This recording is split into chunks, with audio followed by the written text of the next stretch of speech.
Ya, halo. Hari ini saya ingin bagikan, ya ini santai saja sih. Eh, ini ya sebelum saudara ke gereja hari Minggu ya. Besok kan hari Minggu ya. Sekarang hari Sabtu saya rekam ini. Ya saya mau membagikan apa ya, beban atau duka cita saya ya. Sebelum saudara-saudara juga ini ya saya tahu ya, masing-masing dari kita pasti punya gereja ya, dan bukan gereja kita, maksudnya kita bergereja di mana, gereja lokal gitu.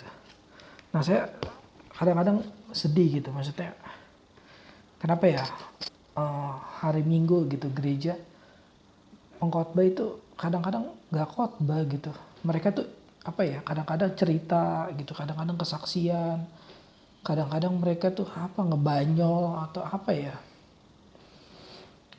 mereka nggak benar-benar serius khotbah gitu. Padahal hari Minggu adalah gereja gitu. Mereka ya apa ya, saya bilangnya mereka ya kayak main-main aja gitu. Kayak gereja dibuat main-main. Gereja tuh ya cuman buat ya setiap minggu ya harus gereja lah gitu. Kalau nggak gereja ya nanti dibilang apa sama tetangga gitu. Nah ini kan aneh ya, kekristenan kayak gini aneh saudara bapak ibu. Nah orang kalau, dan terus saya pertama itu aneh ya, pendetanya aneh. Pendetanya tuh nggak khotbah gitu, pendetanya malah main-main, malah cerita sana sini ngalor ngidul. Dan ya ntar saya kasih tahu ya maksudnya ngalor ngidul tuh apa ya, bukan yang ya udah parah banget lah, udah nggak bisa ini, udah nggak pakai Alkitab ya, semua orang juga tahu kalau itu salah. Tapi nggak begitu, maksudnya ngalor ngidul tuh nggak hanya itu gitu. Ngalor ngidul tuh ya udah baca ayat tapi juga ngomong tetap kemana gitu. Nah pertama itu ya, pendetanya pendeta yang saya mau katakan sebagai apa ya, pendeta yang bermain-main gitu dalam khotbah, pendeta yang nggak serius gitu menyampaikan firman Allah. Itu pertama pendetanya, pendeta yang mungkin juga nggak sekolah teologi gitu tapi jadi pendeta gitu karena papanya dulu pendeta kah gitu, atau itu gereja keluarga kah anaknya ya, entah entah gimana ya, banyak kayak gereja kayak gitu ya. Nah itu pertama dari pendetanya yang main-mainin mimbar gitu, main-mainin gereja. Nah itu kesedihan pertama saya. Kesedihan kedua saya ya ketika ini ya, bukan hanya pendetanya tetapi jemaat gitu. Jemaatnya juga fine-fine aja ya. Kenapa jemaatnya juga santai gitu. Pendeta pendeta pendeta khotbah di mimbar gitu, khotbahnya ngasal, terus kenapa ya jemaat juga ngasal ya, jemaat juga iya nggak kenapa-napa gitu. Saya bingung ya. Yang pertama itu gini, pendeta di gereja atau ke gereja itu datang mau nyampein apa sih gitu sebenarnya. Pertama itu pendeta datang ke gereja tuh mau ngapain sih gitu. Pertama, apa sih yang dia pengen sampaikan kepada jemaat gitu. Sebenarnya pendeta tuh, dia jadi pendeta tuh untuk apa sih gitu. Itu pertama ya. Nah terus saya bingung yang kedua, jemaat sebenarnya ke gereja untuk apa gitu. Ya jemaat ke gereja ya untuk cari firman Tuhan pak gitu. Nah tapi masalahnya kok kalau pendeta nggak khotbah firman Tuhan, saudara fine fine aja gitu. Kenapa ya, kenapa kayak kayak ibaratnya ya ini apa ya, ada orang-orang yang teriak-teriak ayo sadar sadar saudara bertobat, tapi saudara kok santai aja. Khotbah, saudara dengar khotbah pendeta yang khotbahnya ya ngalor ngidul, yang pakai apalah, pakai metode-metode, tapi saudara bisa nangis mungkin dengar pendeta itu. Ini kan kalau pendeta-pendeta ya saudara mungkin bisa jago itu homilitiknya. Homilitik itu cara berkhotbah ya, tapi hermeneutiknya, tafsirannya dalam Alkitab tuh ngaco habis bisa gitu. Saudara bisa nangis nih dengar khotbah pendeta, tapi juga saudara bisa nggak ngerti apa yang disampaikan oleh pendeta. Misalnya saya ini misalnya, saya contohin, saya juga nggak begitu ahli, saya nggak ahli dalam retorika, mainin kata-kata dan lain-lain, tapi saya kasih contoh supaya saudara ngerti. Oh ya pendeta zaman kayak gini nih yang mainin. Ini kayak pendeta yang main-mainin homiletika gaya khotbah, tapi tafsirannya hancur. Misalnya gini, saudara baca di Yohanes 3 ayat 16. Karena begitu besar kasih Allah akan dunia ini, sehingga ia telah mengaruniakan anaknya yang tunggal, supaya setiap orang yang percaya kepadanya tidak binasa, melainkan beroleh hidup kekal. Jadi saudara-saudara, maukah Anda percaya pada hari ini? Maukah Anda bertobat dari dosa-dosa Anda? Maukah Anda beroleh hidup yang kekal? Nah, ini saya menyampaikan masih dari Alkitab ya. Cuma kadang-kadang mainin retorika. Saudara bertobatlah, mainin suara-suara ya. Katakan bahwa halah, wah suara-suara digigit-gigitin, saya nggak ahli ya. Cuma udah saudara bisa terpukau. Oh iya benar ya, pendeta ini ngomong benar ya. Kadang-kadang benar juga tapi dangkal gitu. Kadang-kadang nggak benar gitu mas. Dia ngomong sesukanya aja ya. Setelah baca ayat, mari kita baca ayat, habis itu mainin gaya-gaya khotbah kayak gitu. Sayangnya banyak yang terpukau ya gitu maksudnya. Dibanding saya bukan ini ya, bukan bela pendeta-pendeta yang santai gitu, bukan. Tapi saudara tuh gini loh. Saudara lebih seneng denger, ini saya kasih ekstrem 2 ya. Saudara lebih senang denger pendeta yang apa ya, kuat banyak kayak tadi, saudara percayalah, katakan bahwa Anda hebat, nah hebat gitu-gitu, atau tapi nggak ada isinya gitu, tapi saudara bergairah semangat. Atau saudara ya ini saya kasih ekstrim ya Bapak Ibu, mari kita buka Yohanes 3:16 ya. Di situ dikatakan bahwa karena begitu besar kasih Allah akan dunia ini. Allah itu punya kasih yang besar Bapak Ibu, beda dengan kita kasihnya yang kecil. Ini kan Bapak Ibu ya, saya baru satu kalimat aja ngomong karena begitu besar kasih Allah akan dunia ini. Nah terus langsung dibahas ayatnya kan, Allah itu punya kasih yang besar, beda dengan manusia yang punya kasih yang kecil. Esensinya di dalam Alkitabnya ada langsung. Saudara langsung bisa pikir, oh iya kasih Allah besar ya, beda sama kasih kayak kecil. Dibanding yang tadi, bertobatlah ini enggak. Terus apa gitu, di Alkitabnya ngomong dari mana, dia ngomong suka-sukanya. Ngomong suka-suka mah jadi motivator aja, gak usah jadi pendeta. Iya dong, ngomong suka-suka mah gak usah pakai ayat Alkitab gitu. Nah tapi banyak yang suka sayangnya gitu. Tapi orang banyak yang ketipu masalahnya. Bapak Ibu banyak yang suka ketipu, nanti juga nangis dan lain-lain. Ya udah pendeta tetap santai dong. Gue tetap kaya kata pendeta. Perpuluhan tetap ada, jemaat juga pada perpuluhan gitu.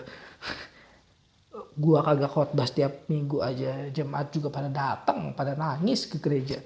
Sudah kalau di gereja tuh ya, saya kadang-kadang bingung ya, ada orang setiap ke gereja, setiap minggu ke gereja nangis gitu.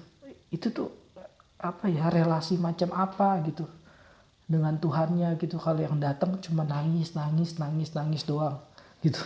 Saya bukan bully saudara yang nangis ya dalam gereja, tapi ada juga ekstrim sebaliknya yang datang ke gereja gitu setiap minggu hatinya kayak batu banget gitu, nggak ada ketersentuhan sama sekali, nggak ada apa kekaguman oleh Allah. Ini agak sama ya, agak aneh juga ya, kekristenan macam apa yang nggak ada ketersentuhan, yang nggak ada kekaguman, yang nggak ada fear of the Lord gitu, nggak ada ketakutan akan Allah, rasa takut akan Allah gitu. Itu kekristenan macam apa? Tapi saya balik lagi ya, kekristenan macam apa yang cuma pakai perasaannya, nangis terus apa, tapi pengertiannya kosong.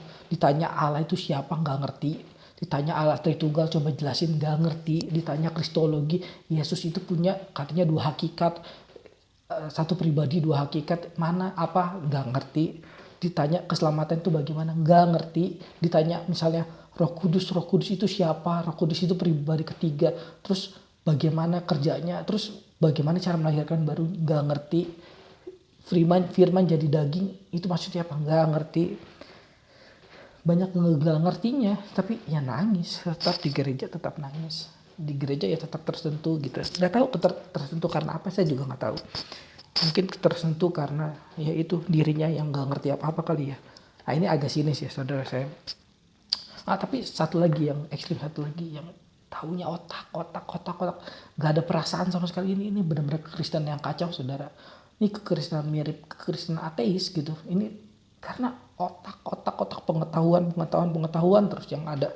Nah ini kekristenan macam apa gitu, nggak ada ketersentuhan, nggak ada kekaguman, nggak ada memberikan kemuliaan bagi Tuhan gitu. Ini kekristenan kesombongan mungkin. Kekristenan apa ya, buatan sendiri ya. Kekristenan yang ya ini cuma mau tahu kali ya, cuma mungkin penasaran aja kayak isi TTS gitu, penasaran akan Tuhan gitu tapi nggak pernah mau menyembah Tuhan gitu. Nah ini dua ekstrim yang sama ya. Nah sama juga ini dua ekstrim jemaat yang ini ya kacau balau gitu. Nah sama juga ada apa dua ekstrim pendeta yang kacau balau juga gitu gitu. Pertama pendeta yang tadi yang khotbah nggak persiapan dan lain-lain. Mungkin juga persiapan boleh juga, bisa dia ngomong bisa 10 jam mungkin persiapan. Ya tapi kita bisa lihat dari khotbahnya kok nggak bahas Alkitab katanya persiapan gitu. Saudara jangan ketipu ya. Saudara orang bisa bilang saya persiapan Bapak Ibu udah habis-habisan saya persiapan. Ya udah buktiin aja khotbah kamu gimana gitu. Itu aja lah buktiin gitu. Nah itu, nah terus ini ada orang udah nggak persiapan khotbah atau khotbah persiapan tapi khotbahnya hancur gitu, nggak bahas Alkitab sama sekali. Karena begitu besar kasih Allah karena dunia ini dan lain langsung dibaca, langsung tiba-tiba ngomong kemana. Bapak Ibu, hari Kamis lalu saya ada cerita. Wah, tiba-tiba cerita, bahas dulu coy ayatnya coy. Udah ayat ini udah lu baca, kagak lu bahas, lu ngalor gitu ngomong 1 jam, lu ceritain anak lu, istri lu, keluarga lu ceritain jemaat lain, lu ceritain Alkitab lah, itu khotbah namanya. Nah ini makanya ya ada pendeta yang kayak gitu. Nah tapi ada juga pendeta satu lagi yang eksposisinya hebat nih. Ini udah bener ya, salah satunya oke lah, eksposisi bener, detail eksposisinya bagus. Tapi nggak ada rasa kagum sama Tuhan gitu, nggak ada rasa haus akan Tuhan bahkan nggak ada rasa kasih terhadap jemaatnya gitu. Nah ini ekstrem kedua ya, pendeta yang begini ya sama ya sebenarnya, nggak sama sih, ini minimal udah belajar Alkitab lah, nggak kayak yang tadi menyesatkan kan. Nah tapi bedanya gini loh, yang tadi pertama menyesatkan secara pikiran, yang ini menyesatkan secara hati gitu. Dia khotbah benar eksposisi tapi nggak ada kekaguman, itu sesat hati namanya, itu sesat sikap kepada Tuhan. Jadi Bapak Ibu ya ada dua ya, pertama dua pendeta yang tadi khotbah ngasal tapi ya seakan-akan mengasihi Tuhan habis-habisan gitu. Yang kedua khotbah dipersiapkan habis-habisan tapi kasih pada Tuhannya mana gitu, passion jemaatnya mana gitu. Kayaknya dia nggak peduli tuh jemaat mau tobat apa kagak, nggak peduli dia. Yang penting ayat Alkitab dia dibahas sudah benar gitu, udah itu yang dipedulin, mukanya yang dipedulin mungkin, bukan muka Tuhan. Nah ini yang kedua ya, saya kritik dua-duanya tajam ya Bapak Ibu, jangan ini kritik gereja ini doang nih, gereja karismatik. Enggak, saya kritik juga gereja-gereja Injili atau Reform yang seakan-akan eksposisinya kuat tapi nggak ada hati. Itu sama.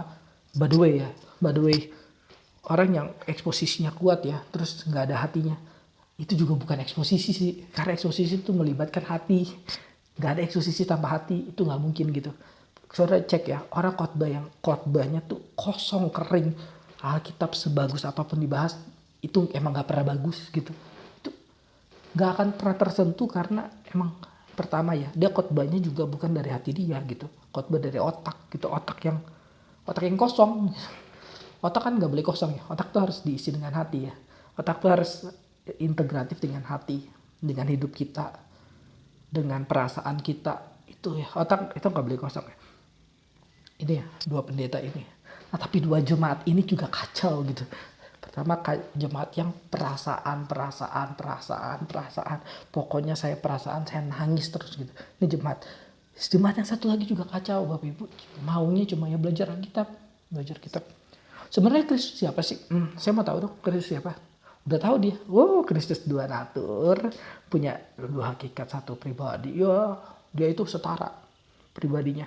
Ilahi manusia, kemanusiaannya diciptakan, terus dia ilahi, manusianya itu nggak bercampur, nggak berpisah, nggak saling menindih dan lain-lain. Tahu dia hebat, dia tahu Tritunggal, 3 pribadi tapi satu hakikat. Ya itu bukan kayak dia bisa jelasin habis-habisan, tapi mana cinta kasih akan Tuhannya, mana doa untuk orang lainnya, mana pelayanannya, mana tangisannya untuk orang lain yang gak ngerti Injil, mana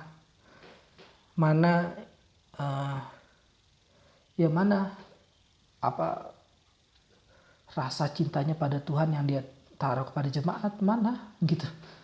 Kosong semua, isinya cuma otak yang kosong, otak yang kering, otak yang gak ada gunanya sebenarnya. Sama gitu, ini sama ya.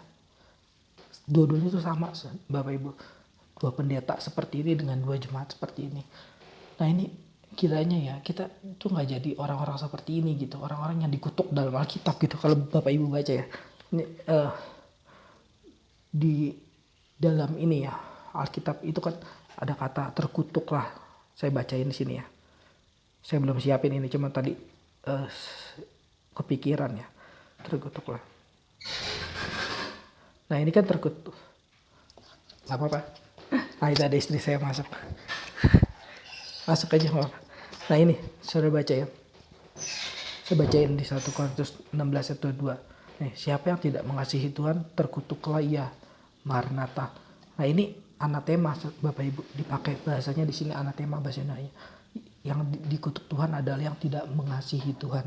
Sama kayak ini di Galatia 1. Tadi kan 1 Korintus 16 ayat 22. Nah ini di Galatia 1 ayat 8. Tetapi sekalipun kami atau seorang malaikat dari surga yang memberitakan kepada kamu suatu Injil yang berbeda dengan Injil yang telah kami beritakan kepadamu, terkutuklah dia.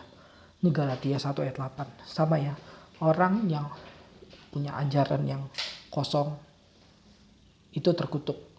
Meskipun dia mau pakai kasih mau kasih versi dia. Nah sama orang yang punya ajaran, yang punya kasih, katanya punya kasih tapi nggak punya ajaran, sama terkutuk. Dua pendeta ini yang tadi nih yang khotbah pakai teori otak nggak ada kasih, terkutuk. Sama kayak yang satu lagi yang pakai kasih juga terkutuk tapi nggak ada teori. Nah dua jemaat ini juga terkutuk sama orang yang maunya kasih tanpa pengertian, tanpa ini. Dia terkagum dengan pendeta yang pakai homiletik yang wah Bapak Ibu berkatilah pada hari yang homiletik seakan-akan hebat gitu, seakan-akan mengasihi Tuhan, padahal kacau balau gitu. Bahas Alkitab aja enggak, udah 1 jam khotbah dia masih kagak bahas Alkitab, tapi saudara bisa nangis. Saudara nangis apa? Nggak jelas. Sama kayak pendeta yang nggak jelas, saudara juga nggak jelas. Nah ini yang satu lagi juga cuma maunya otak, tapi nggak ada keterkaguman terhadap Tuhan. Ini juga kacau. Nah ini dua orang ini, dua pendeta ini dikutuk di dalam Alkitab Bapak Ibu. Nah kiranya kita dengan anugerah Tuhan gak jadi seperti ini gitu. Gak jadi orang-orang yang dikutuk oleh Tuhan. Kita bisa imbang gitu. Kita bisa mengasihi Tuhan, punya rasa takut akan Tuhan, kekaguman akan Tuhan. Serius gitu. Nah ini juga bisa hadir dari ini pengetahuan Alkitab, dari haus akan kebenaran firman Tuhan, mengerti doktrin, gak usah anti doktrin dan lain-lain. Nah ini dua ini kiranya bisa imbangnya. Nah ini video ini saya buat hari Sabtu ini sebelum Bapak Ibu datang ke gereja. Perhatikan gereja Bapak Ibu masuk ke ekstrim yang mana, masuk yang sudah dikutuk yang mana. Kalau kiranya sudah dikutuk, saudara bisa kasih masukan pada gereja dan ya saudara bisa jadi orang yang tidak terkutuk gitu di gereja itu gitu. Karena saudara tahu bahwa hidup ini bukan hanya tentang ya kasih yang tanpa pengertian. Itu kasih apa ya? Kasih yang kosong gitu, atau ya otak yang kosong, otak tanpa integrasi kepada hati dan lain-lainnya. Oke, dua ini jadi jangan dilupakan. Terima kasih.